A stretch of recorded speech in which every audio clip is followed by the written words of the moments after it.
اس جلسے کی کارروائی سے قبل میں ڈاکٹر ناظمہ جمیل سے گزارش کروں گا کہ وہ آئیں اور اس جلسے کی نظامت فرمائیں۔ السلام علیکم معزز حاضرین، صدیوں پہلے علامہ اقبال نے کہا تھا کہ ہزاروں سال نرگس اپنی بے نوری پہ روتی ہے، بڑی مشکل سے ہوتا ہے چمن میں دیدہ ور پیدا۔ لیکن آج اس مجلس میں اتنے سارے ستاروں کو دیکھ کر اور اتنے سارے دیدہ وران کو دیکھ کر اندازہ ہوتا ہے کہ شاہد صاحب کی شخصیت کتنی پرکشش ہے، جو اتنے عظیم مرتبت لوگ یہاں پر موجود ہیں۔ وقت چونکہ بہت ہو چکا ہے، اس لیے زیادہ آپ کا وقت نہیں لیتے ہوئے میں بہت تمہید میں نہیں جاؤں گی۔ باقاعدہ جلسے کی آغاز کے لیے ہم اپنی روایت کے مطابق کلام ربانی سے اس کی شروعات کریں گے، اور اس کے لیے میں دعوت دوں گی ابواللیث قاسمی کو کہ وہ اسٹیج پر آئیں۔ ہاں، اور اس سے قبل میں چاہوں گی کہ میں اپنے سارے مہمانان گرامی کو یہاں پر تشریف لے کر آئیں۔ جناب ہمارے آج کے جو مہمان خصوصی ہیں، فخر اردو زبان و ادب جناب پروفیسر شمس الرحمان فاروقی صاحب، آپ اسٹیج پر تشریف لائیں۔ صدر جلسہ پروفیسر شمیم حنفی صاحب،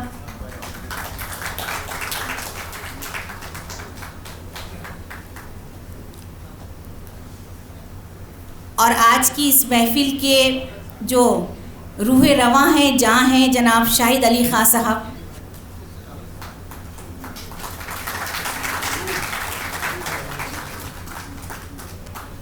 جناب خواجہ محمد شاہد صاحب، شعبہ اردو کے ڈین ہمارے استاد جناب وحج الدین علوی صاحب،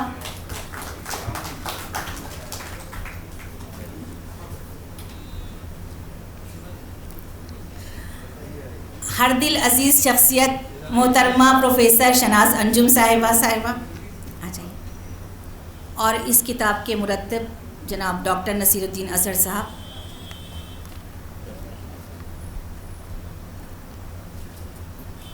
تو آئیے مہمانان گرامی، اس مجلس کا آغاز اس رب ذوالجلال کی اتاری ہوئی کتاب ہدیٰ کی تلاوت سے کرتے ہیں، جس کی بے شمار نعمتوں، رحمتوں اور برکتوں کا احساس ہمارے ایمان کو مزید تقویت بخشتا ہے۔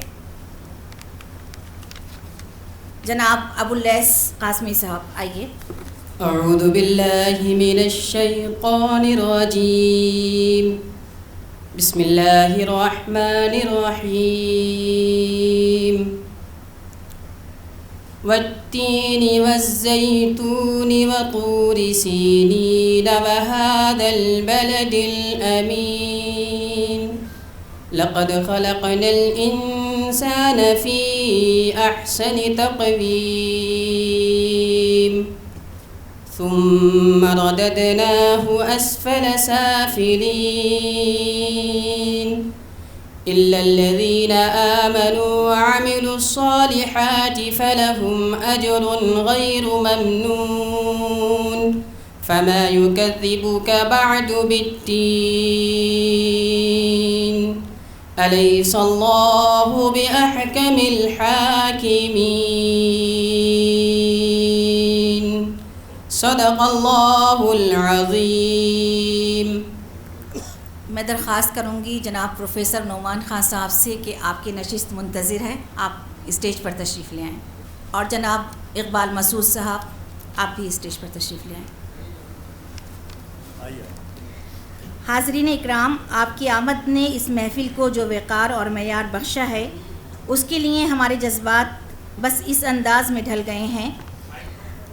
آئے جو آپ بزم کی زینت مچل گئی، تاریخ ساز وقت کی قیمت بدل گئی، جس باد صبا کا تھا گلستاں کو انتظار، وارد ہوئی چمن میں تو قسمت بدل گئی۔ اس تاریخ ساز وقت میں گرچہ ہر دوست اور ہم نوا اس خوشی سے جھوم رہا ہے کہ وہ شاہد صاحب پر ترتیب دی ہوئی اس کتاب کی رونمائی میں شامل ہوا ہے، لیکن ان کے ایک خاص نیاز مند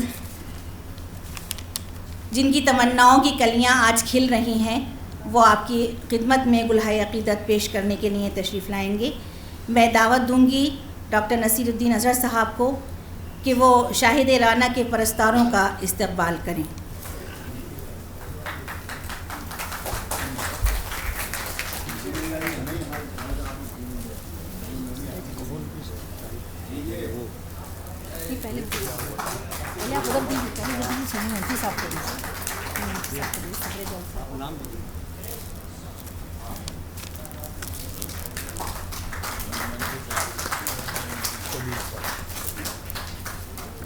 جناب شمیم حنفی صاحب، جناب میڈم شہناز انجم صاحبہ،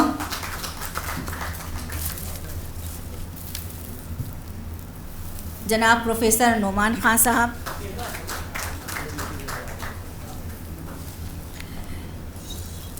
جناب خواجہ شاہد محمد شاہد صاحب،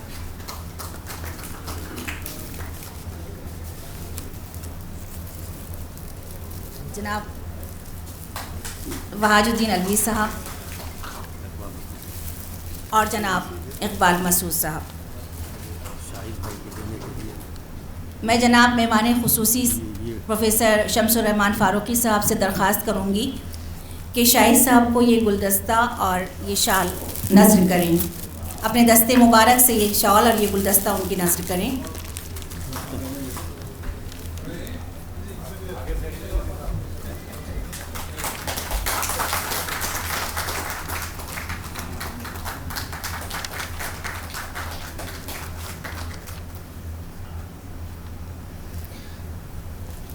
اور اب ڈاکٹر نصیر الدین اظہر صاحب اپنے خیر مقدمی کلمات سے ہم کو نوازیں گے۔ خواتین و حضرات، میں سب سے پہلے شکر گزار ہوں پروفیسر شمس الرحمان فاروقی صاحب کا کہ ہم نے ان سے جب بھی درخواست کی وہ ہماری درخواست انہوں نے قبول فرمائی اور یہاں تشریف لائے۔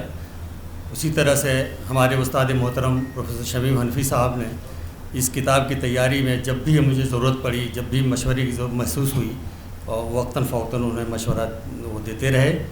اس کے علاوہ جتنے بھی مہمانان گرامی یہاں تشریف فرما ہیں سب کا میں شکریہ ادا کرتا ہوں۔ اور جہاں تک شاہد بھائی کا تعلق ہے، جو یہ وجہ بنی ہے، ان کی شخصیت یہاں دور دراز سے لوگ تشریف لائے ہیں۔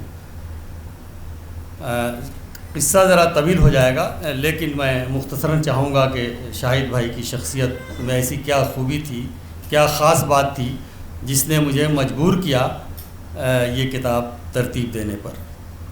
یہ تقریباً 2005 کی بات ہے، 5-6 کی بات ہے۔ میں اکثر ان کی دکان پہ سنیچری ادیبوں کی طرح، جیسے بمبئی میں لوگ بیٹھتے تھے ان کے ہاں جا کے، میں جایا کرتا تھا ان کے ہاں، تو میں کتابیں الٹ پلٹ کرتا رہتا تھا۔ یہ اکثر پوچھتے تھے کیا یہ کتاب چاہیے؟ ہم نے کہا صاحب چاہیے تو، لیکن لے لوں گا بعد میں۔ انہوں نے کہ یہ ایک شرط ہے، اگر لے جانا چاہیں تو لے جائیے، لیکن آپ کو اس پہ تبصرہ لکھنا پڑے گا۔ تو میں نے یہ سوچا کہ یار بہت ہی آسان ہے یہ تو۔ خیر 2-3 تبصرے ہم نے لکھے، لیکن باقاعدگی سے ہر ہفتے اور سنڈے کو میں ان کی دکان پہ جایا کرتا تھا اور بیٹھتا تھا۔ اکثر ان سے شاہد بھائی سے ملنے کے لیے لوگ مختلف جامعات سے، حیدرآباد، بمبئی، پٹنہ، لکھنؤ، بھوپال، علی گڑھ اور دہلی کے جامعات کے سینئر اساتذہ کرام اکثر شاہد بھائی کے پاس بیٹھتے تھے، اور باتوں باتوں میں شاہد بھائی کی خدمات جو اردو کے سلسلے میں انہوں نے کی ہے اور کر رہے ہیں اس پہ کافی بحث کرتے تھے، باتیں کرتے تھے، تعریف کیا کرتے تھے۔ تو میں نے کئی بار ان لوگوں سے کہا کہ صاحب جب آپ لوگ اتنی تعریف کرتے ہیں تو اس پہ شاہد بھائی پہ ایک کتاب کیوں نہیں آپ لوگ لکھ دیتے؟ لہذا بہت سارے لوگوں نے وہاں پہ مجھ سے کہا کہ بھائی یہ بات تو صحیح ہے، لکھنا چاہیے۔ ہمارے معاف کیجیے گا، ہمارے جامعہ کے کئی حضرات، لیکچرر حضرات وہاں ملے جو کہتے تھے کہ بھائی شاہد بھائی پہ تو ایک کافی ضخیم کتاب آنی چاہیے، ان کے بالکل آنی چاہیے۔ تو میں جو حضرات آتے تھے باہر سے، وقتاً فوقتاً ان سے میں عرض کرتا تھا کہ جناب اگر آپ کو محبت ہے شاہد بھائی سے، شاہد بھائی کی خدمات آپ کو بہت متاثر کرتی ہے، تو ایسا کیجئے کوئی مضمون لکھ کے دے دیجیے ہمیں، میں ان پہ کتاب شائع کروں گا۔ بہت سارے اٹھنے بیٹھنے والوں میں، لیکن ایک شخص جس کا نام ارشد صاحب ہیں، اعجاز علی ارشد صاحب، 15 منٹ ہماری گفتگو ہوئی ان سے، اور بیٹھے تھے شاہد بھائی کی ڈھیر ساری تعریفیں کر رہے تھے، تو میں نے کہا کہ ارشد بھائی اگر آپ مضمون لکھ دیں تو بڑی مہربانی ہوگی۔ لہٰذا انہوں نے پہلا مضمون 1 ہفتے کے اندر لکھ کے مجھے بھیج دیا، جو واقعی مجھے اسی مضمون نے مجھے مجبور کیا کہ میں اور لوگوں سے بھی رجوع کروں۔ اب ایک مضمون حاصل ہو گیا تو ہمت بڑھی میری، لہٰذا دوسرا میں نے شاہد بھائی کے بہت ہی قریبی دوست حیدرآباد کے مشہور مزاح نگار مجتبیٰ حسین صاحب سے میں نے درخواست کی، ہم نے کہا کہ جناب شاہد بھائی پہ ایک مضمون چاہیے مجھے اور آپ بھیج دیجیے، لیکن اس مضمون کے کانوں کان خبر شاہد بھائی کو نہ ہو۔ لہذا انہوں نے بات سنی، محسوس کی، اور انہوں نے بھیجا بھی تو شاہد بھائی کے پتے پہ، نئی کتاب پبلشر۔ اسی درمیان میں نے رفیہ شبنم عابدی صاحبہ سے کہا، انہوں نے بھی بھیجا، اور دونوں کا حشر میرے سامنے نظر آتش کر دیا، انہوں نے پھاڑ کر ڈسٹ بن میں ڈال دیے، اور مجھے اس قدر ڈانٹا، انہوں نے کہا کہ ایسی حرکت کرنا ہو تو میری دکان میں کبھی مت آنا، اور جب تک میں زندہ ہوں کسی طرح کی کوئی کچھ بھی لکھنے کی ضرورت نہیں ہے، مر جانے کے بعد اپنے جو چاہو کرو۔ بہرحال ہم نے کہا کہ ٹھیک ہے صاحب، اب نہیں کریں گے۔ لہذا اسی دوران انہوں نے، ان کو جب معلوم ہو گیا کہ یہ مانے گا نہیں، تو جتنے بھی ان کے جاننے والے بمبئی میں رہتے ہوں یا علی گڑھ میں رہتے ہوں، حیدرآباد میں، سب کو منع کر دیا کہ خبردار آپ لوگ میرے متعلق کوئی بھی مضمون مت لکھنا۔ ہاں میں مر جاؤں تو البتہ جو چاہو آپ لوگ کر لو، لیکن زندگی میں مر جانا بہتر سمجھوں گا، لیکن میں نہیں چاہوں گا کہ میرے اوپر کوئی جیتے جی میرے کوئی کتاب لکھے یا کوئی مضمون لکھے۔ انہی دنوں ایک خاکہ نما مضمون عالمی سہارا میں میرا شائع ہوا، میں نے 4-5 کاپیاں خرید کے شاہد بھائی کے ہاں دکان میں رکھوا دی۔ دوسرے دن انہوں نے وہ جتنی بھی کاپیاں تھیں وہ غائب کروا دی کہیں، اور مجھے وہاں سے ڈانٹ کر بھگا دیا۔ بہرحال یہ تو سکوگاہٹ سی تھی، دھیرے دھیرے جب ان کو معلوم ہو گیا کہ یہ جنونی آدمی ہے، یہ مانے گا نہیں، اور جب میں ان کی دکان میں پہنچا تھا، آپ یقین مانیے میں جیسے میرے ہاتھ میری جیب میں جاتے تھے، خبردار موبائل مت نکال لینا تم، میں جانتا ہوں کہ تم سازش رچ رہے ہو میرے خلاف اور کچھ لکھ رہے ہو تم، اور میں جو کچھ بھی بولتا ہوں تم اس کو ریکارڈ کر لیتے ہو، موبائل بند کرو۔ تو یہ عالم تھا جناب، مطلب کہ اس قدر میں بے نیاز شخصیت میں نے اپنی 55-56 سالہ زندگی میں نے نہیں دی کسی کو۔ اس کے علاوہ جب ان کو معلوم ہو گیا تو ہوا یہ کہ ہمارے یہ مغل صاحب ہیں وہاں تشریف فرما تھے، سعود عالم صاحب یہاں موجود ہیں، اور بھی 2-4 ساتھی تھے وہاں پہ۔ جب میں ان کی دکان میں پہنچا، اچھا اسی درمیان کسی نے بتا دیا کہ صاحب وہ ایسی سی بات ہے، لوگوں سے مضامین لکھوا رہے ہیں اور وہ مانتے نہیں ہیں۔ وہ دکان میں جیسے پہنچا تو انہوں نے ڈانٹ کر بھگا دیا، کہا گیٹ آؤٹ، بھاگ جاؤ یہاں سے، اور مقصود جو ملازم ہے لڑکا، اسے کہا مقصود دکان بند کر دو، یہ ہمیں ذلیل و خوار کروانا چاہتے ہیں، ہم آج کے بعد اس دکان میں نہیں آئیں گے۔ میں وہاں سے چلا آیا، بعد اللہ خواستہ کرتا کہ چلا آیا۔ پھر بعد میں ان لوگوں نے، ہمارے ساتھیوں نے سمجھایا کہ شاہد بھائی آپ کو اس قدر ناراض نہیں ہونا چاہیے، اس کا آپ کی صحت پر برا اثر پڑے گا۔ بہرحال دوسرے دن میں معذرت کرنے کے لیے جب پہنچا تو انہوں نے جو جملہ کہا، انہوں نے کہا کہ آخر تم میرے اندر کیا چیز ڈھونڈ رہے ہو؟ نہ میں کوئی شاعر ہوں، نہ ادیب ہوں، نہ نقاد ہوں، پھر دوسرے اور میرے دوسرے لوگوں میں اور میرے میں کیا فرق رہ جائے گا؟ اس سے لوگ یہ سمجھیں گے کہ اس میں میری مرضی شامل ہے۔ دیکھو میں نے کچھ نہیں کیا ہے، میں نے کوئی اردو کی خدمت نہیں کی ہے، میں مکتبہ جامعہ میں ایک مزدور کی حیثیت سے بہت ہی لگن اور ایمانداری سے میں نے صرف مزدوری کی ہے، بس اس کے علاوہ کچھ نہیں کیا۔ اب اس طرح کی بے نیاز شخصیت جتنا ڈانٹتے تھے اتنا ہی زیادہ مجھے شوق پیدا ہوتا تھا۔ بہرحال ہم نے جناب شمس الرحمان فاروقی صاحب سے گزارش کی مضمون لکھنے کے لیے، یہ فوراً انہوں نے لکھ دیا۔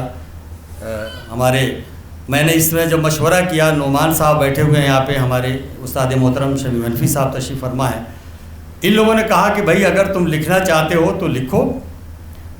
پھر اسی درمیان ہوا یہ کہ نعمان صاحب ان کے ہاں بیٹھے ہوئے تھے، نعمان صاحب کو بری طرح ڈانٹا انہوں نے کہ دیکھو اس کو جا کے سمجھاؤ، وہ سازش رچ رہا ہے میرے خلاف۔ تو انہوں نے بھی سمجھایا، ہمارے استاد محترم نے بھی سمجھایا کہ آپ کو کیا پریشانی ہے، آپ کو لکھ رہا ہے کوئی، کر رہا ہے تو کرنے دیجیے۔ لیکن آج تک، یہ آج کے دن تاریخ بتا رہا ہوں، آج تک بھی یہ خوش نہیں ہے، اس کتاب سے خوش نہیں ہے بالکل۔ یہ کہتے ہیں کہ یہ میری بے عزتی کروا رہا ہے اور کچھ نہیں، آج بھی خوش نہیں ہے۔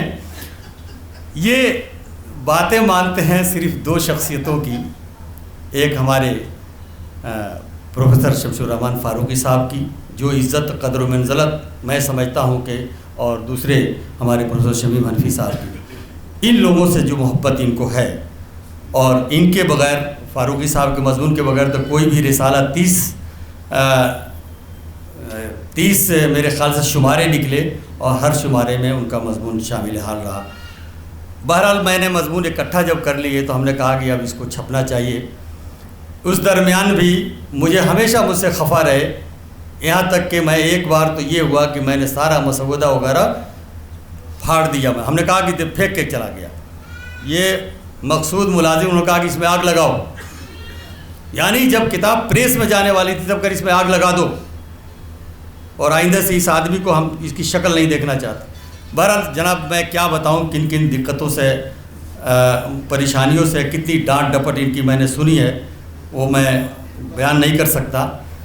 البتہ ہمارے سامنے بیٹھے ہوئے ہیں یہ پروفیسر وحاج الدین علوی صاحب، اور ہمارے دوست جناب احمد محفوظ صاحب، معاف کیجیے گا، ہمارے درمیان ابھی جناب شاہد مہدی صاحب تشریف لائے ہیں، وہ تشریف لائیں۔ یہ شاہد مہدی صاحب کی محبت ہے کہ میں معافی کے ساتھ، میں شاہد مہدی صاحب سے بہت معافی کا طلبگار ہوں کہ میں نے ان سے بالکل ان کو اطلاع نہیں دی تھی، نہ بتایا تھا۔ لیکن پروفیسر توقیر صاحب کے ہاں ان کی لڑکی کی شادی میں جب یہ گئے تھے، وہاں شاہد بھائی ملے، تو شاہد بھائی سے اس قدر محبت کرتے ہیں کہ شاہد بھائی کی ایک آواز پہ، حالانکہ مجھے انہوں نے ڈانٹا بھی کہ تم نے مجھے پہلے کیوں نہیں بتایا، لیکن جب شاہد بھائی سے بات ہوئی تو انہوں نے کہا کہ بھائی میں بالکل سر کے بل چل کے آؤں گا۔ بہت بہت ان کا شکریہ کہ وہ تشریف لائے ہمارے درمیان، اور ان کے بغیر یہ واقعی محفل ادھوری رہتی۔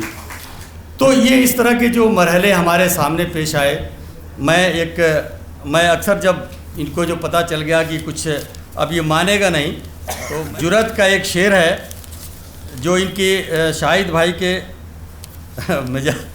ان کے جو مزاج کی صحیح نمائندگی کرتا ہے، وہ میں تھوڑا سا پیش کرنا چاہتا ہوں۔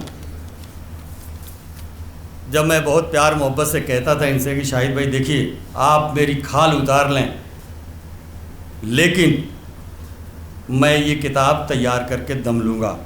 پیار سے بھی کہتا تھا، تب بھی نہیں مانتے تھے۔ وہ شعر یوں ہے: جتاؤں درد محبت تو کس ادا سے کہے، جتاؤں درد محبت تو کس ادا سے کہے، کرو نہ مجھ سے یہ باتیں دیوانہ پن کی سی، وہ ایک تو ہے بھبوکا سا، وہ ایک تو ہے بھبوکا سا تس پہ ہے جرت، اکڑ ٹکڑ بھی قیامت ہے باک پن کی سی۔ میں اب اپنے انہی کلمات کے ساتھ میں زیادہ وقت نہیں لینا چاہتا ہوں، اس لیے کہ بہت زیادہ وقت نکل چکا ہے۔ ایک چیز اور تھوڑی سی میں بتا دوں کہ ایک بار آپ لوگوں کو معلوم ہے کہ ان کے 2 سال پہلے ان کی اہلیہ کا انتقال ہو گیا تھا، بجھے سے رہنے لگے تھے۔ پھر اس کے سال بھر کے بعد اچانک دکان میں بیٹھے بیٹھے انہوں نے سینے میں درد محسوس کیا، اور ماجد صاحب ان کے بیٹے ان کو لے کے ہاسپٹل گئے جہاں ان کا اینجیو پلاسٹی ہوا۔ اور کمال تو یہ ہے کہ اینجیو پلاسٹی ہونے کے بعد ڈاکٹروں نے منع کر دیا تھا کہ آپ کو سگریٹ نہیں پینا ہے اور دکان پہ نہیں بیٹھنا ہے، لیکن سگریٹ تو مان لی تو ڈاکٹر کی بات، سگریٹ پینا آج تک مطلب چھوا نہیں، اس کے بعد سگریٹ انہوں نے ترک کر دی پینا۔ لیکن ایک ہفتہ بھی نہیں گزرا تھا کہ دکان پر آنے جانے لگے، نئے سرے سے کتابوں کے آرڈر دینے لگے، اسی توانائی کے ساتھ تو میری سمجھ میں نہیں آتا یہ کس مٹی کے بنے ہوئے ہیں کہ آج بھی ہم لوگوں سے زیادہ چاق و چوبند ہیں. کتابیں آتی ہیں تو میں سمجھتا ہوں کوئی بھی نئی کتاب آتی ہے تو سب سے پہلے A to Z اس کو پڑھتے ہیں. پڑھنے کے بعد میں دیکھتا ہوں اکثر کہ کوئی آتا ہے جیسے ہم جیسے بیٹھے ہوئے کوئی لڑکا اسٹوڈنٹ آ گیا تو کہتے بیٹے یہ کتاب لے جاؤ, یہ تمہارے کام کی ہے, یا نصیر صاحب یہ کتاب لے لو تم. بہت سارے طلبہ ایسے آتے ہیں تو ان سے کہتے بیٹا کیا کر رہے ہو. اگر اسٹوڈنٹ نے کہا کہ سر PhD کر رہا ہوں, کس کے انڈر میں, فلاں کے انڈر میں, کیا ہے ٹاپک, تو صاحب ابھی ٹاپک جب وہ بتاتا ہے کہ صاحب یہ عنوان ہے تو اس پہ باقاعدہ 10 کتابوں کے نام بتاتے ہیں کہ یہ کتابیں تمہارے فائدے کی ہیں. اگر وہ ریسرچ کرنے والا ہے, ابھی داخلہ نہیں ہوا ہے, تو اسے کہتے ہیں یہ موضوعات ہیں جس پہ کام نہیں ہوا یہ کرو. تو میں سمجھتا ہوں کہ آج کل کے جو ہمارے نگراں ہیں میرے خیال سے اتنی زیادہ محبت نہیں کرتے ہوں گے اپنے اسٹوڈنٹ سے, ریسرچ اسکالر سے, جتنی محبت شاہد بھائی کرتے ہیں. اور اس میں صرف جامعہ کے یہ اسٹوڈنٹ نہیں ہوتے ہیں, کہیں کا بھی کوئی اسٹوڈنٹ ہوتا ہے تو سب سے پہلے اس کی بات سنتے ہیں, بعد میں کوئی لیکچرر یا پروفیسر ہوگا. میں اپنی بات اسی پہ ختم کرتا ہوں اور ایک بار پھر تمام مہمانان گرامی کا شکریہ ادا کرتا ہوں اور ناظمہ سے کہتا ہوں کہ وہ اپنے پروگرام آگے بڑھائیں.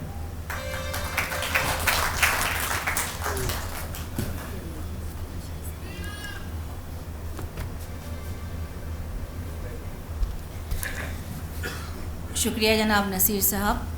ہمارے درمیان جامعہ ملیہ اسلامیہ کے سابق وائس چانسلر جناب شاہد مہدی صاحب تشریف لا چکے ہیں. میں ڈاکٹر نصیر الدین اظہر صاحب سے کہوں گی کہ آپ کی خدمت میں ہی گلدستے پیش کریں.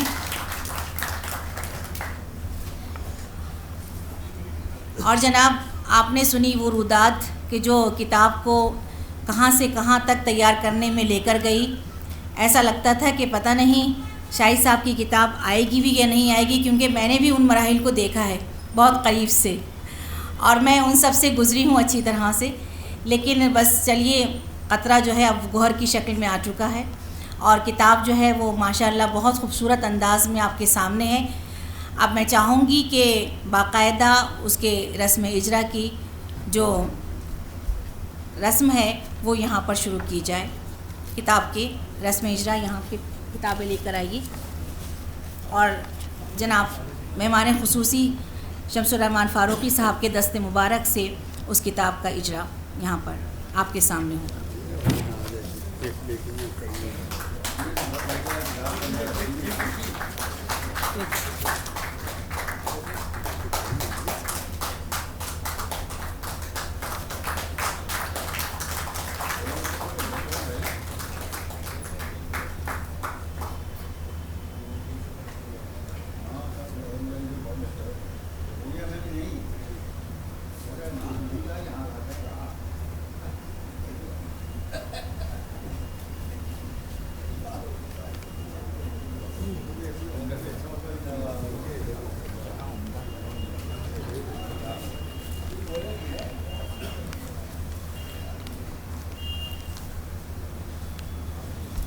بہت بہت شکریہ. حاضرین اکرام, آج جس ہستی کی جملہ صفات کے اعتراف میں آپ لوگوں نے اپنی آمد درج کرائی ہے, یقیناً وہ اس بات کا بیان ثبوت ہے کہ شاہد علی خاں کسی ایک فرد, کسی ایک ادارے یا کہ کسی ایک حلقے کی میراث نہیں, بلکہ یہ تو شہر ادب کے وہ شاہجہاں ہیں کہ جس کے بنائے تاج محل پر ہر ذی شعور کا دل نثار ہوتا ہے. شاہد علی خاں صاحب کے چاہنے والوں میں نہ عمر کی قید ہے اور نہ جن کا بندھن. جو بھی ان سے ملتا ہے بس ان کا دل دادہ ہو جاتا ہے. نئی نسل کے نوجوان ان پر اسی طرح جان نثار کرتے ہیں جیسے کہ ان کے ہم عصر. آئیے اسی صف میں دست بستہ ایک ایسے ہی فعال نئی نسل کے نمائندہ ادیب کو سنتے ہیں.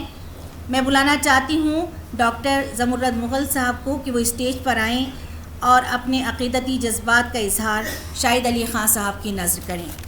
جناب ڈاکٹر زمرد مغل صاحب. صدر جلسہ پروفیسر شمیم حنفی صاحب,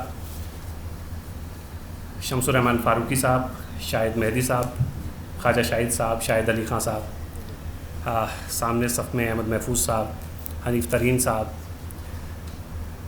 معین شاداب صاحب، سب چہرے جانے پہچانے سے ہیں، اطہر فاروقی صاحب، ریختہ ایڈیٹر ٹیم کے ایڈیٹر محمد وسیم صاحب، اور جتنے بھی ہمارے دوست یہاں موجود ہیں، مجھے صرف 2 باتیں آپ کی خدمت میں عرض کرنی ہیں۔ ایک تو یہ کہ ہم نے کبھی نہیں سنا نہ دیکھا کہ کسی پبلیشر کی اتنی عزت افزائی ہو رہی ہو۔ آپ سب لوگ واقف ہیں کہ شاہد علی خان صاحب نہ تو شاعر ہیں نہ افسانہ نگار ہیں، حد تو یہ ہے کہ نقاد بھی نہیں ہیں، جو کہ ہر تیسرا آدمی ہو جاتا ہے، تو وہ کام بھی انہوں نے نہیں کیا۔ ایک پبلیشر کی اتنی عزت افزائی کیوں؟ ہوتا تو یہ ہے کہ ہم اکثر اپنے پبلیشرز کو، خاص طور سے اردو کی حد تک میں بات کروں گا، اس سے باہر نہیں جاؤں گا، ہم اپنے پبلیشر کو صرف گالیاں ہی دیتے ہیں۔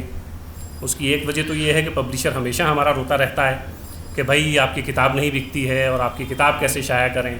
اب وہ کتاب پہ اگر لاگت 20,000 روپے ہے تو وہ 40-50,000 روپے لے کے کتاب چھاپتا ہے۔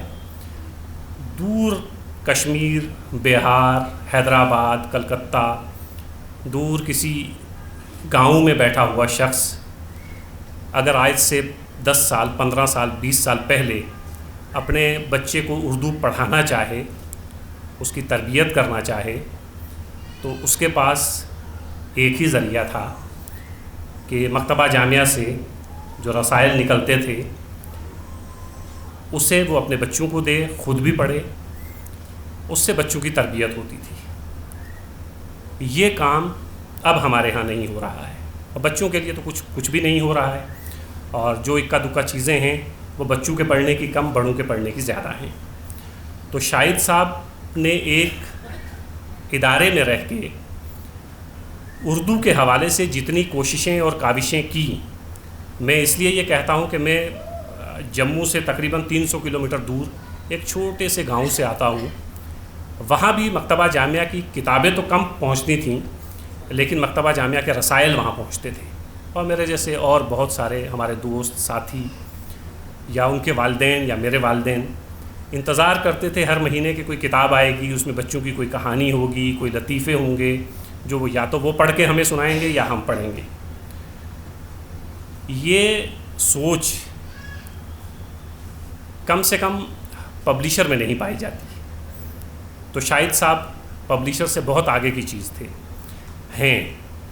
اس کتاب کے حوالے سے چونکہ میں بھی اس کا گواہ ہوں، نصیر الدین اظہر صاحب نے جتنی باتیں کی ہیں، اس سے آپ اس میں اور بہت ساری چیزیں ملا لیجئے کہ شاہد صاحب کے غصے سے کب کب یہ بچے ہیں، کب کب ہم نے انہیں بچایا ہے۔ کہ کبھی ہم وہاں پہ بیٹھے ہیں، شاہد صاحب بہت غصہ ہو رہے ہیں، ہم نے انہیں فون کر دیا، میں نے کہا بھائی آج مت آئیے گا، آج پارا بہت گرم ہے اور آپ کے چکر میں ہمیں بھی چائے نہیں ملے گی، تو آپ گھر پہ بیٹھیے، کل آئیے گا۔ تو یہ سب چیزیں ہوتی رہیں۔ اس کے بعد میں دوسری بات یہ عرض کروں کہ بہت سارے اسٹوڈنٹ، میں جب 2001 میں علی گڑھ آیا تو جموں سے علی گڑھ صرف ایک ٹرین آتی ہے، ٹاٹا موری ایکسپریس، تو وہ صبح 5 بجے یہاں پہنچتی ہے اور آدھا پون گھنٹہ وہ یہاں رکتی ہے اسٹیشن پہ۔ تو ہم جب اسٹیشن کے باہر نکلتے تھے تو ہم دیکھتے تھے کہ یہ دلی کتنا بڑا شہر ہے، کیسے کیسے لوگ یہاں رہتے ہوں گے اور کون کون لوگ ہوں گے۔ جب میری پی ایچ ڈی میں یہاں ایڈمیشن ہوئی خالد جاوید صاحب کے انڈر میں، تو میں نے کہا یار دلی ہمارے لیے نہیں ہے، تو بہت بڑا شہر ہے، ہم کبھی میٹروپولیٹن سٹی اس طرح نہ دیکھی تھی، نہ رہے تھے۔ لیکن جب یہاں پہ آئے، کسی طریقے سے ایڈمیشن ہوئی، اس کے بعد بھی ہمارا جی چاہ رہا تھا کہ ہم چلے جائیں، چونکہ میری پی ایچ ڈی کہیں اور سے چل رہی تھی۔ اتفاق سے ہم اوکھلا ہیڈس، ہماری خوش قسمتی کہ تب یہ مکتبہ جامعہ چھوڑ چکے تھے، اور مکتبہ جامعہ کی بدقسمتی کہ اس کے بعد آپ نے مکتبہ جامعہ کا حال دیکھا، اب تو کہیں نام بھی نہیں ہے اس ادارے کا، جس ادارے نے ہندوستان ہی نہیں بلکہ دنیا بھر میں اپنی ایک شناخت قائم کی تھی، اپنی کتابوں کے ذریعے، اپنے رسائل کے ذریعے، شاہد صاحب کی شخصیت کے ذریعے۔ وہ سب چیزیں اب ختم ہو گئی ہیں، اور ہمیں افسوس ہوتا ہے کہ جس ادارے کو شاہد صاحب نے اپنے خون پسینے سے سینچا تھا، وہ ادارہ دھیرے دھیرے دم توڑ رہا ہے۔ اب ہو سکتا ہے کہ اس میں کوئی نئی روح پھونکی جائے، لیکن فی الحال کوئی امید نظر نہیں آتی۔ شاہد صاحب کی نئی کتاب پہ ہم جانا ہوا ہمارا. ہم کتاب خریدنے گئے تو انہوں نے بلایا, بھائی کہاں سے آئے ہو؟ میں نے کہا سر میں علی گڑھ سے آیا ہوں, پھر میرٹھ گیا, میرٹھ سے یہاں. تو انہوں نے مجھے بٹھا لیا, کس کے انڈر میں پی ایچ ڈی کر رہے ہو؟ خالد جاوید. ہاں وہ اچھے افسانہ نگار ہیں. پھر مجھے کچھ کتابیں دیں کہ بھائی ایسا ہے, کچھ لکھنے پڑھنے کا شوق ہے تمہیں؟ میں نے کہا سر بس جیسا ہوتا ہے ایک ریسرچ اسکالر کو ویسا ہمیں بھی ہے. انہوں نے کچھ کتابیں دی کہ اس پہ تبصرہ کریے آپ. ہم نے کچھ تبصرے کیے, کچھ مضامین لکھے. پھر نئی کتاب کو پڑھنے کا اتفاق ہوا. اس سے پہلے میں نئی کتاب رسالے سے واقف نہیں تھا, تو اس میں نے 2-3 رسالے پرانے بھی خریدے. تو میں نے دیکھا کہ ہر رسالے میں شمس الرحمن فاروقی کا مضمون شامل ہے. تو میرا خیال سے جیسے نصیر صاحب نے بتایا کہ کوئی بھی رسالہ اس کا ایشو ایسا نہیں نکلا نمبر جس میں فاروقی صاحب کا مضمون نہ ہو. تو اس سے آپ اندازہ لگا سکتے ہیں اس رسالے کی اہمیت کا, اس کے معیار کا. شام کو ہم روز شاہد صاحب کے پاس جانے لگے. میں دیکھتا تھا کہ 5, 6, 8, 10 لڑکے وہاں پہلے سے موجود ہیں. کچھ JNU کے تھے, کچھ DU کے تھے, کچھ ہمارے ساتھی تھے جو جامعہ سے تھے, کچھ کشمیر کے لڑکے تھے. بہت کم احمد محفوظ صاحب کو اور ایک آدھ کسی پروفیسر کو ہم نے وہاں دیکھا.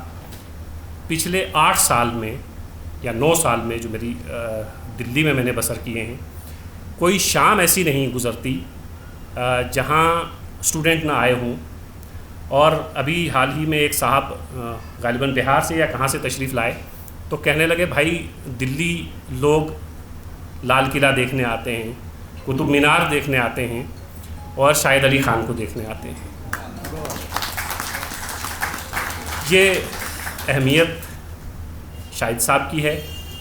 اور میرے جیسے ہزاروں طلباء ان کے پاس بیٹھے ہیں, ان سے سیکھا ہے, کتابیں لے کے گئے ہیں. پیسے نہیں ہیں تو کتابیں لے کے گئے ہیں. کبھی ان کو یاد رہے تو ہم نے پیسے دے دیے, اگر ان کو یاد نہیں رہے تو ہم نے کتاب کے پیسے بھی نہیں دیے. کیونکہ اس زمانے میں جب PhD کر رہے تھے تو 5,000 روپے تو اسکالرشپ ملتی تھی, تو اس میں آدمی کھانا کھائے یا کتابیں خریدے. تو شاہد صاحب کو اگر یاد ہے تو ٹھیک ہے, اکثر یاد نہیں رہتا تھا تو ہم کتابیں لے جاتے تھے تو ہم ان کے پیسے بھی نہیں دیتے تھے. میں ہی نہیں, ہمارے سارے ساتھی. اور مجھے لگتا ہے کہ شاہد صاحب کو سب یاد رہتا ہے, بس وہ جان بوجھ کے وہ سمجھ جاتے تھے کہ کیا کہانی ہے. تو اس طرح آگے بھی جس طرح آج یہ وہ مکتبہ ان کا نئی کتاب آج بھی اسی آب و تاب کے ساتھ, اسی توانائی کے ساتھ چل رہا ہے. شاہد صاحب روزانہ صبح آتے ہیں, دن میں واپس کھانا کھانے چلے جاتے ہیں, پھر شام کو آتے ہیں, پھر وہی اسٹوڈنٹس جو اب ہمارے بعد ہمارے جونیئر ہیں وہ آتے ہیں, وہ بیٹھتے ہیں. تو یہ سلسلہ پتہ نہیں دلی کے باہر کہیں آپ نے دیکھا ہو, لیکن ہم نے کم سے کم نہیں دیکھا. 3-4 شہروں میں رہا ہوں, میں نے ایسی بزرگ ہستی نہیں دیکھی جو اسٹوڈنٹس کی اس طرح سے حوصلہ افزائی کرتی ہو اور ساتھ ساتھ ہر طرح سے کوشش کرتی ہو کہ جتنی بھی مدد مجھ سے ہو سکے میں کروں. تو ہماری خوش قسمتی ہے, میری ہم سب کی خوش قسمتی ہے کہ ہم اس عہد میں سانس لے رہے ہیں جس میں شاہد صاحب جیسے شخص کو ہم دیکھتے ہیں, ان کے پاس بیٹھتے ہیں, ان کی باتیں سنتے ہیں, ان کی کہانیاں قصے سنتے ہیں, فلمی دنیا کے قصے سنتے ہیں, سائر لدھیانوی کے قصے سنتے ہیں, مجروح سلطان پوری کے قصے سنتے ہیں, حد تو یہ ہے کہ حاجی مستان کے قصے بھی سنتے ہیں. تو یہ سب اس عہد میں ہم سب ہیں کہ یہ سب قصے ہم سن رہے ہیں. اللہ ان کی عمر دراز کرے اور یہ قصے ہم اسی طرح سنتے رہیں. آپ تمام حضرات کا بہت شکریہ.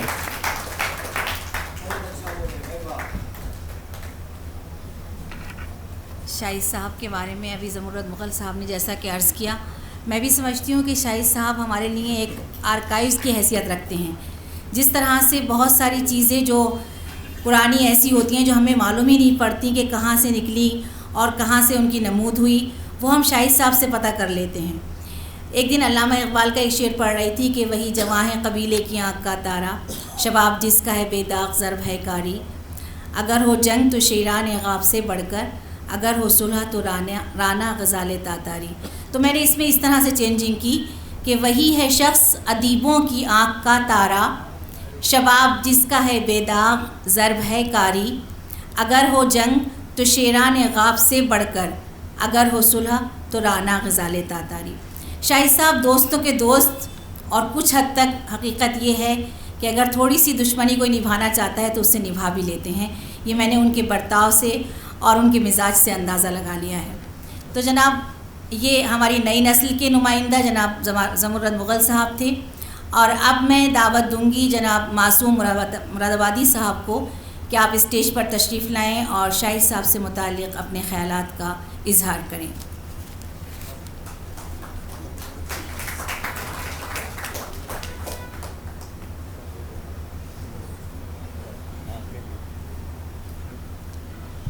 آج کی اس خوبصورت محفل کے صدر اور تمام جملہ خواتین و حضرات، ابھی میں اظہر صاحب سے وہ داستان سن رہا تھا جو انہوں نے اس کتاب کو ترتیب دینے کے سلسلے میں بیان کی، تو مجھے لیلا مجنوں ہیر رانجھا کی کہانی یاد آئی۔ جس طرح لیلا کی چاہت میں مجنوں کو مشقتیں اٹھانی پڑی اور دیگر کہانیاں عشق کی جو دنیا کی مختلف کتابوں میں پھیلی ہوئی ہیں، مجھے نہیں معلوم کہ اظہر صاحب کو شاہد علی خان سے اتنا عشق کیوں ہے۔ ان کی گالیاں، ان کی ڈانٹ ڈپٹ،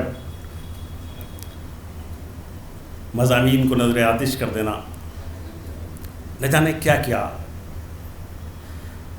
حضرات، ہم ایک ایسے دور میں زندہ ہیں جہاں لوگ خود اپنے بت تراشتے ہیں، اپنے بارے میں مضامین لکھواتے ہیں، کتابیں چھپواتے ہیں، اور بہت سارے تو لوگ خود اپنے بارے میں کتابیں لکھ کر کے دوسروں کے نام سے چھپواتے ہیں۔ میں ایک ایسے پی ایچ ڈی کے مقالے کو جانتا ہوں جو ایک صاحب نے اپنے ایک شاگرد سے کے نام رجسٹر کرایا اور پھر خود لکھا اور پھر وہ اس شاگرد کے نام سے چھپا۔ تو ایک ایسے دور میں شاہد علی خان جیسے شخص کے بارے میں ایسی وقیع کتاب کا منظر عام پر آ جانا یہ ایک معجزہ ہے۔ اتنی مزاحمت کے بعد بھی اظہر صاحب نے ہار نہیں مانی، سرنڈر نہیں کیا۔ میں ان کے حوصلوں کی داد دیتا ہوں۔ شاہد علی خان کو میں تقریباً 25-30 برس سے جانتا ہوں، جب سے میں دلی میں عملی زندگی جی رہا ہوں۔ میں اکثر پرانی دلی میں رہا کرتا تھا، وہاں میں دیکھتا تھا کہ ایک شخص کبھی مجھے چاوڑی بازار میں نظر آتا ہے، کبھی کسی پریس میں نظر آتا ہے، کبھی کسی آرٹسٹ کے پاس نظر آتا ہے، اور کبھی کسی بائنڈر کے پاس نظر آتا ہے۔ میں سوچتا تھا یہ کون آدمی ہے، اسے کیا جنون ہے، اس عمر میں کبھی اپنے کاندھے پر کاغذ رکھے ہوئے ہے، کبھی فلم لے کر کے دوڑا چلا جا رہا ہے، کبھی کسی آرٹسٹ سے لڑ رہا ہے کہ تم نے ٹائٹل کیوں نہیں بنایا ابھی تک، کبھی پریس والے سے جھک جھک کر رہا ہے۔ یہ کون آدمی ہے؟ تو ایک روز مجھے معلوم ہوا کہ یہ شاہد علی خان ہے۔ شاہد علی خان کے بارے میں میرے دل میں جو قدر و منزلت ہے، میں نے انہیں ایک ایسی کیفیت میں دیکھا ہے، آپ میں سے شاید کسی نے نہیں دیکھا ہوگا۔ چاوڑی بازار جو پرانی دلی کا ایک بہت ہی گنجلک علاقہ ہے، وہاں جا کر کے اپنی پسند کا کاغذ لے کر کے آنا کتاب میں لگانے کے لیے، پھر ٹائٹل کا کاغذ خریدنا، پھر پریس والوں سے جھگڑا کرنا، پھر بائنڈروں سے جھک جھک کرنا، یہ بہت مشکل کام ہے۔ جو لوگ کتابیں لکھتے ہیں اور اپنے نام سے چھپواتے ہیں وہ اس مرحلے کو نہیں جان سکتے۔ میں جانتا ہوں، یہ شاہد علی خان جانتے ہیں، کیونکہ ہم نے ان مرحلوں سے گزر کر کے زندگی کا سفر طے کیا ہے۔ شاہد علی خان کا ایک جذبہ جو مجھے بہت متاثر کرتا ہے وہ یہ ہے کہ یہ حوصلہ افزائی بہت کرتے ہیں۔ میری ایک کتاب چھپ کر کے آئی اور وہ کہیں شاہد علی خان کے ہاتھ لگ گئی۔ انہوں نے فون کیا اور مجھے ڈانٹنا شروع کر دیا ڈائریکٹ، کہنے لگے تمہاری کتاب آ گئی اور تم نے مجھے نہیں بھیجی اور مجھے کہیں اور سے ہاتھ لگی ہے یہ، اور اتنی دعائیں دیں اور اتنی میری حوصلہ افزائی کی، اور ایک جملہ کہا جو تاریخی جملہ ہے جو میں یاد رکھتا ہوں، اور وہ یہ ہے کہ انہوں نے کہا کہ کتاب جو ہے وہ اولاد کی طرح ہوتی ہے۔ انسان کا رشتہ کتاب سے اولاد کا ہوتا ہے، اور شاہد علی خان نے اپنی زندگی میں کتنی اولادیں جامعہ ملیہ کو دی ہیں اس کا کوئی شمار و خطار نہیں ہے۔ شکریہ۔ شکریہ جناب معصوم رضوادی صاحب. اور اب میں درخواست کروں گی ڈاکٹر حنیف ترین صاحب سے کہ آپ تشریف لائیں اور اپنے خیالات کا اظہار فرمائیں. ڈاکٹر حنیف ترین صاحب. السلام علیکم ورحمۃ اللہ. اسٹیج پر اتنی بڑی اور مقتدرہ شخصیات بیٹھی ہوئی ہیں کہ ان کے سامنے زبان کھولنا بھی میرے خیال سے بہت بڑی بات ہے. صد عالی مقام جناب شمس الرحمان فاروقی صاحب، شعیم حنفی صاحب اور تمام معززین گرامی، میں ایک ڈاکٹر ہوں. میں نے MBBS کیا، MD کی، MRCP کی، علی گڑھ میں پڑھا، انگریزی میں سب کچھ ہوا، لیکن شاعری سے جنونی حد تک شوق ہونے کی وجہ سے میں بھی شاعر بن گیا. تو آج یہ ہے کہ میں 2 منٹ لوں گا آپ کے، اور اپنی بات میں شاعری سے کروں گا. شاہد بھائی کی نظر یہ 3 شعر کرتا ہوں کہ وہی لیتے ہیں زمانے سے خراج لینا آپ جانتے ہیں. وہی لیتے ہیں زمانے سے خراج جو ہیں آپ اپنی مدد پر قائم، اور کام آئی وہ جنوں سامانی. شمس الرحمان صاحب، کام آئی وہ جنوں سامانی جو رہی نہ کسی حد پر قائم، اور غیر ممکن ہے کہ میں دیکھوں حنیف اپنا سایہ تیرے قد پر قائم. یہ وہ شخصیت ہے، وہ آدمی ہے. اردو آج اسی لیے زندہ ہے کہ اس کے اندر اس کا کام کرنے والے شاہد علی خان جیسے، اس کا کام کرنے والے شمس الرحمان فاروقی صاحب جیسے اور دیگر لوگ ہیں. انہوں نے کسی سائے پر چڑھ کر کام نہیں کیا، انہوں نے کام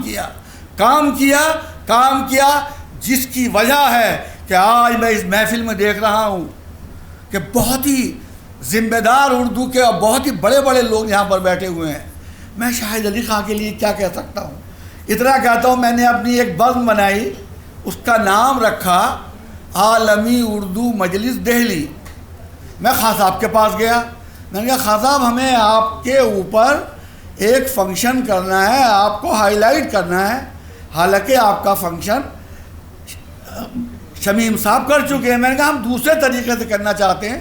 بڑے بڑے لوگوں کو بلایا، کچھ لوگ تو آئے بائیں شائیں کر کے گزر گئے کہ ہم یوں بزی ہیں. بہرحال بڑے بڑے لوگ آئے، بڑے بڑے لوگوں نے تقریریں کی. جب اس کے لیے میں گیا ان کے پاس تو بولے میں نہیں آؤں گا. کیا سمجھ لیا تم نے؟ میں نے کہا خان صاحب تم آفریدی پٹھان بہت لمبے، میں ترین پٹھان بہت چھوٹا، زبردستی لے جاؤں گا. تو بولے کیا مطلب؟ میں نے کہا یہ میں تمہیں دکھا دوں گا اس دن جس دن ہوگا، ہم زبردستی لے جائیں گے آپ کو. یہ ہم میں آئندہ دم ہے اتنا. تو یہ کتنے پیارے آدمی ہیں. بولے یار اتنی محبت کرتے ہو تو میں تو سر کے بل آؤں گا. میں کچھ نہیں کہہ سکتا. یہاں بڑی بڑی ہستیاں بیٹھی ہوئی ہیں جن کے کہے کا مطلب ہوتا ہے، جن کے لکھے کا مطلب ہوتا ہے، جن کا کہا آج نہیں سینکڑوں سال پڑھا جائے گا. میں کیا نہ پدی کا شور ہوا. شاہد علی خان کو اللہ سلامت رکھے. میں یہ دعا مانگتا ہوں اللہ تعالیٰ سے ہمیشہ کہ اللہ مجھے سکون قلبی دے اور چلتے ہاتھ پاؤں اٹھائے. میں بھی یہ دعا دیتا ہوں کہ اللہ انہیں سکون قلبی ایسے ہی میسر رکھے اور چلتے ہاتھ پاؤں اس دنیا سے لے جائے. Thank you very much. بہت بہت شکریہ. حضرات، ابھی ہمارے درمیان جناب حقانی صاحب تشریف لائے ہیں. ان کی آمد کا بہت بہت شکریہ. ہم استقبال کرتے ہیں ان کو. ایک بات یہ ہے کہ حقانی صاحب شاہد بھائی کے چاہنے والوں میں سر فہرست ہے. جیسا کہ آپ نے دیکھا کہ جناب شاہد صاحب کے شیدائیوں میں ہر ویرائٹی کے لوگ ہیں، ہر عمر کے لوگ ہیں، چاہے وہ کسی بھی فیلڈ سے ہوں، کسی بھی شعبے سے ہوں، لیکن سب کا جذبہ ایک ہی ہے کہ شاہد صاحب جیسا شخص ملنا اس زمانے میں بہت مشکل ہے. حضرات، ہمارے درمیان ڈائریکٹر انجمن ترقی اردو ہند جناب ڈاکٹر اطہر فاروقی صاحب بھی تشریف فرما ہیں. میں ان سے گزارش کروں گی کہ آپ اسٹیج پر تشریف لائیں اور اپنے خیالات کا اظہار فرمائیں. ڈاکٹر اطہر فاروقی صاحب. یہ بہت خوشی کا موقع ہے، مگر مجھے اور زیادہ خوشی ہوتی اگر اس کتاب کو انجمن شائع کرتی.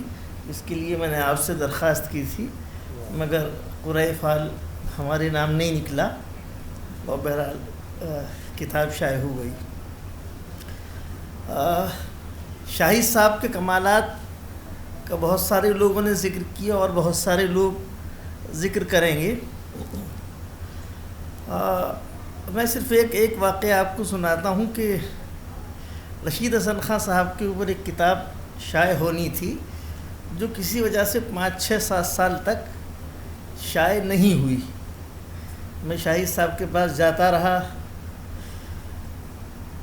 کتاب شائع نہیں ہوتی تھی۔ رشید صاحب کہتے تھے کہ بے فکر رہیے، وہ خط کا جواب دیتے نہیں ہیں، فون پہ آتے نہیں ہیں۔ خیر وہ ایک دن پتہ چلا کہ وہ کتاب شائع ہو گئی، اور اس کے 2 مہینے کے بعد شاہد صاحب کا میرے پاس فون آیا کہ بھئی آپ نے کتاب نما کا تازہ شمارہ دیکھا؟ میں نے کہا نہیں، میں نے تو ابھی نہیں دیکھا۔ کہنے لگے وہ کتاب آپ کی چھپنے میں اتنی دیر ہوئی تھی تو اس لیے میں نے یہ کیا کہ مصطفیٰ حسین سے کہہ کے آپ کا خاکہ لکھوایا ہے جو کتاب نما میں شائع کیا ہے۔ تو شاہد صاحب بہرحال مصطفیٰ حسین سے خاکہ لکھوانا جو لوگ جانتے ہیں مصطفیٰ صاحب کو، ان کی خاکہ نگاری کو اس سے واقف ہیں، تو بہرحال میں اس موقع پہ نہایت خوشی کا اظہار کرتا ہوں۔ اور شمیم حنفی صاحب یہاں بیٹھے ہیں، بہت دفعہ 2-3 دفعہ میں نے شمیم صاحب سے بھی درخواست کی کہ انجمن ایک سیریز شروع کرے جس میں جو ہمارے انجمن کے اراکین ہیں جو 80 سال جنہوں نے پورے کر لیے ہیں ان کے اوپر ہم کتب شائع کریں۔ تو وہ اب اس سلسلے کو میرے خیال میں شروع ہو جانا چاہیے، اس لیے کہ شاہد صاحب والی کتاب بھی ہم نہیں چھاپ سکے، اور بہرحال پہلی اہم کتاب ہم فاروقی صاحب کے اوپر چھاپ رہے ہیں، لیکن بہرحال انجمن کے اراکین کے اوپر کتابوں کی اشاعت کا یہ سلسلہ بھی شروع ہونا چاہیے۔ مجھے اگر بتا دیا جاتا کہ کچھ مجھے بولنا ہے تو شاید میں کچھ ذہنی طور پہ تیار ہو گیا تھا، لیکن بہرحال مجھے بہت خوشی ہے کہ یہ کتاب شائع ہو گئی۔ ہمارے دوست مہتاب عالم شاید یہاں نہیں آئے ہیں، انہوں نے بڑی محبت سے دوایر میں لکھا تھا 20-25 دن پہلے کہ آج اچانک بہت دن کے بعد شاہد صاحب کی طرف جانا ہوا۔ اب میں وہ اسٹائل ان کا کاپی نہیں کر سکتا، تو معلوم ہوا کہ شاہد صاحب پہ کتاب آ گئی ہے، اس سے زیادہ خوشی کی بات اور کیا ہو سکتی ہے۔ تو بہرحال یہ ہم سب کے لیے خوشی کی بات ہے۔ بہت بہت شکریہ۔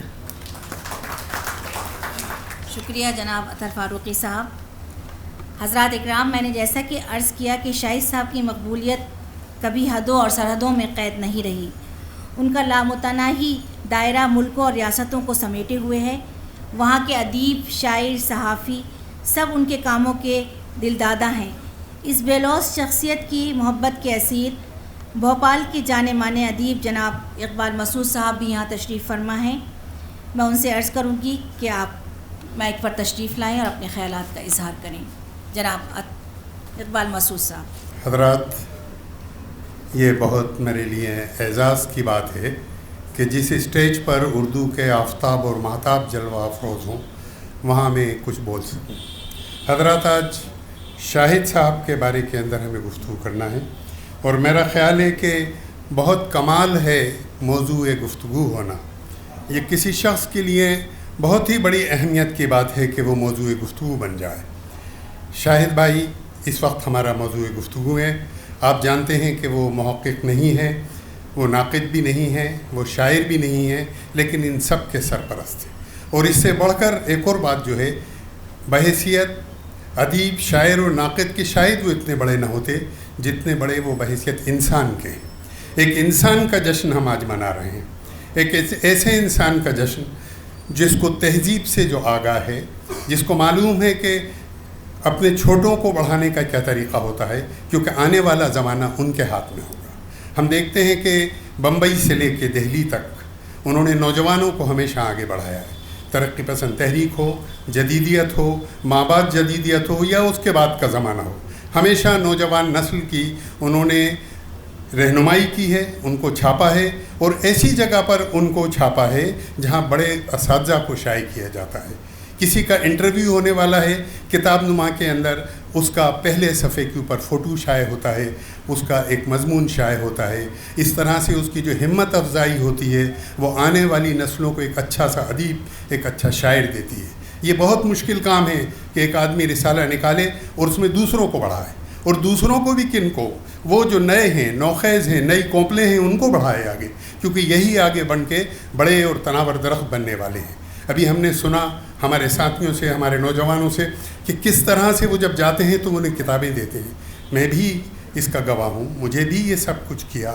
جب میں پہلی بار آیا تو مجھے بھی انہوں نے کتابیں دیں کہ اس کے اوپر لکھو، اور نہ لکھنے کے اوپر تنبیہ بھی کی، اور نہ لکھنے کے اوپر ناراضگی کا اظہار بھی کیا، اور ایسے لوگوں پہ بھی لکھوایا جو مجھے پسند نہیں تھے، لیکن جب میں لکھ کے لے گیا تو انہوں نے بتایا کہ کیا کرنا چاہیے.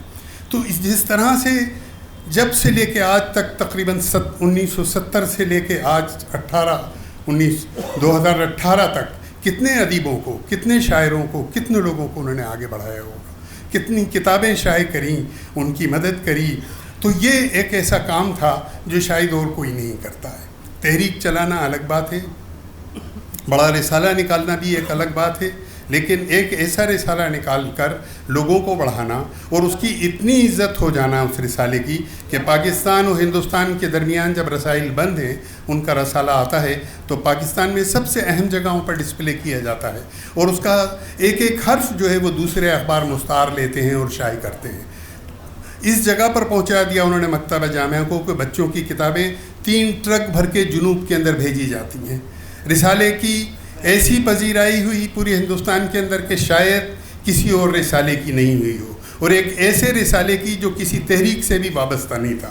اس کی تحریک صرف اردو تھی، اردو کو بڑھاوا دینا، اردو کو آگے لے جانا، یہی اس کی تحریک تھی. اور ساری زندگی انہوں نے اسی کو اپنی تحریک بنائے رکھا کہ اردو کی حفاظت کی جائے، اردو کے طلباء کو آگے بڑھایا جائے، اور اردو ہی نے ان کا نام زندہ رکھا ہے. آج بہت سے لوگ جنہوں نے کام کیا اور بہت کچھ زندگی گزاری اور بڑی کتابیں لکھیں، لیکن خود بڑا کام اصل میں یہ ہے کہ آپ پر کتابیں کوئی لکھے.